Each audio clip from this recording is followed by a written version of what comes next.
एक समय की बात है। एक गांव में एक वृद्ध दंपत्ति रहते थे।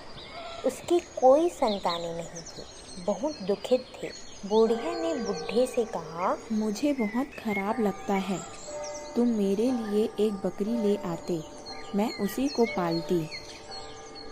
एक दिन बाजार से 4 रुपए में बकरी खरीद लाया। बुढ़िया बहुत खुश हुई। अब बुढ़िया बकरी को खिलाती पिलाती, जहाँ जाती रस्सी से बांधकर अपने साथ ले जाती। फिर बकरी तो 24 घंटे घर में बंधी तो नहीं रहेगी।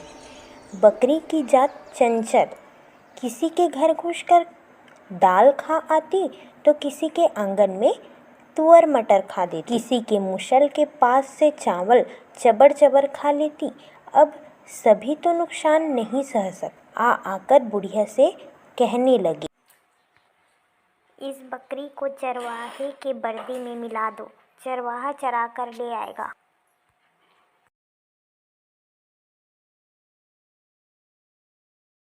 उलाहना देने लगते और कहने लगते कि बेचारी बुढ़िया क्या करती। हाँ कहकर बर्दी के साथ मिला देती। चरवाहा 4-8 दिन बहुत अच्छा चराया, फिर वह भी खिंच गया, क्योंकि बकरी एक जगह ठहरती ही ना थी।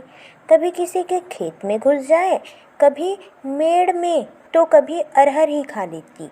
चरवाहा उसके पीछे पीछे दौड़ते दौड़ते थक जाता। तब खींच कर उसे उसकी मालकिन को ही सौंप दिया।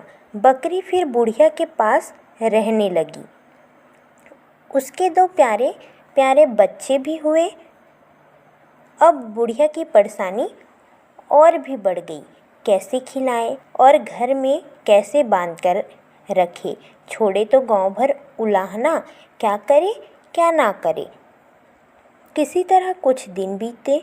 जब बुढ़िया गुस्सा गई तो बूढ़े आदमी से बोली, इनको जाओ जंगल में छोड़कर आओ। बूढ़े आदमी उन्हें जंगल में छोड़कर आ गया। अब तीनों जंगल में घूमने लगे, पान फूल खाने लगे। एक दिन पानी पी रहे थे।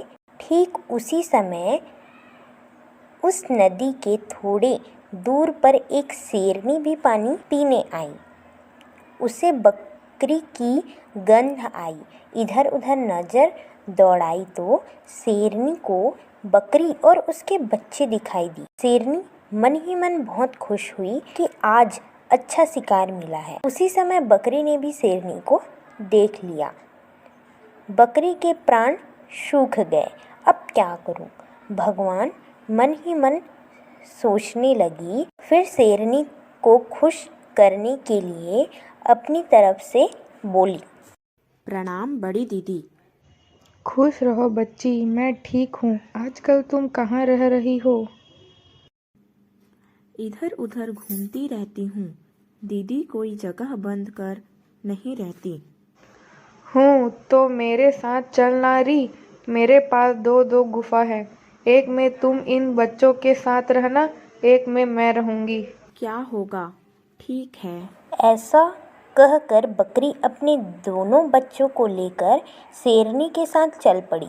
जंगल में पहुंचकर शेरनी ने उनको एक गुफा दी और नज़दीक में ही दूसरी गुफा में खुद रहने लगी।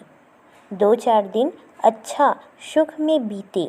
फिर एक दिन शेरनी ने 2 सबकों को जन्म दिया और शेरनी अशक्त हो गई, जिसके कारण बाहर नहीं जा पाती। अब उसने मन ही मन निश्चय कर लिया कि बकरी और उसके दोनों बच्चों को धीरे धीरे खाऊंगी। क्यों री बच्ची, इन बच्चों का नाम क्या रहे? एक निवाला दो। निवाला रख दो दीदी। ठीक कहती हो। फिर तुम्हारे बच्चों का क्या नाम रखी हो? चंगू और मंगू है। ठीक कहती हो। शेरनी ने अपने बच्चों का नाम 1 निवाला 2 निवाला रख दिया। शाम के समय शेरनी को बुलाया और बोली, तुम लोग भी मेरे साथ ही आकर सोना। सभी नहीं आ सको तो एक कोई भी आना, मुझे सहारा हो जाएगा। इस बात को सुनते ही बकरी ने शेरनी की मनसा भाप ली। अब क्या करे? उसके मन में पाप को देख लिया, चिंता में डूब गई। उसका बच्चा चंगू अपनी माँ को विचार में डूबा देखकर पूछा। बकरी ने सारी बात बता दी।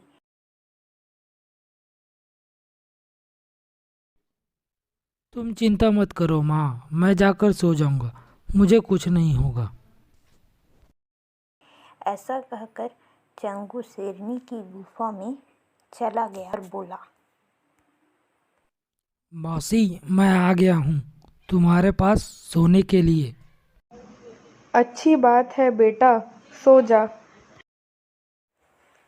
बोलकर शेरनी ने उसे जगह बताई। चंगू को भला क्यों नींद आने लगी। जब शेरनी ठीक से सो गई तो चंगू उठा और चुपके से एक निवाला को अपनी जगह पर रख दिया और खुद एक निवाले की जगह में सो गया। आधी रात के बाद शेरनी नींद से जागी। वह भूख से बिलबिला रही थी, व्याकुल थी, दिन भर में कुछ नहीं खाई थी। उठी और जहाँ पर चंगू को सुलाई थी उसी जगह जल्दी जल्दी उसे खाने लगी। सच यह था कि वह अपने एक निवाला बच्चे को चंगू के धोखे में खाने लगी। वह क्या जाने कि रात में चंगू ने उसकी जगह बदल दी थी। वह खाई और पूरा तृप्त होकर सो गई। बड़े सवेरे चंगू बोला, मौसी अब मैं जा रहा हूँ। शेरनी का जी धक से हो गया। आज भी चंगू को सोने के लिए भेज देना, मेरी बहन ठीक है। शाम को चंगू सोने को गया। शेरनी फिर से जगह बताई। रात में फिर चंगू अदला बदली कर डाला। दो निवाला की जगह में खुद सो गया और अपनी जगह में दो निवाला को सुला दिया। शेरनी को फिर धोखा हो गया। चंगू की जगह अपने बेटे दो निवाला को खा डाली। सुबह फिर चंगू बोला, जा रहा हूँ मौसी माँ। अब तो शेरनी के गुस्से का ठिकाना नहीं था। शाम हुई, शेरनी ने फिर बुलवाया। चंगू गया, परंतु वह भी चिंतित था। इतने में ही वह एक बहुत ही बड़ा जंगली हीरा देखा। उसी के घर में रखा था। अब शेरनी नींद से सोने लगी तो चंगू ने अपनी जगह में उसे लाकर रख दिया और दूसरी जगह चुपचाप बैठ गया। सुबह होते ही चंगू उठा और कहा, जा रहा हूँ मौसी माँ, शाम को फिर आऊँगा। ऐसा कहते वह भागते भाग अपनी माँ के पास आया और बोला, यहाँ से भाग चलो, आज शेरनी हमें नहीं छोड़ेगी। और तीनों उसी समय वहाँ से भाग गए। ते बहुत दूर निकल गए, थकने लगे।